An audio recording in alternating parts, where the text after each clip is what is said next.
Hi guys, welcome to the channel. In today's video, I'm going to show you how you can post pictures on TikTok.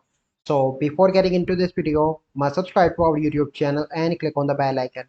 So the first step you simply need to do is to open Play Store, and here you need to search for the TikTok application, and you need to update your TikTok application by clicking on this update button. So once you update your TikTok application, you simply need to log in into your TikTok account and open TikTok. Okay, and then you need to click on the plus icon in the bottom, and here you can see a photo, and these are all the options for the video. You simply need to click on this, and here you can see that a post will be taken. Then you simply need to click on this tick mark, and if you want you can add that to your camera, and after that you simply need to post.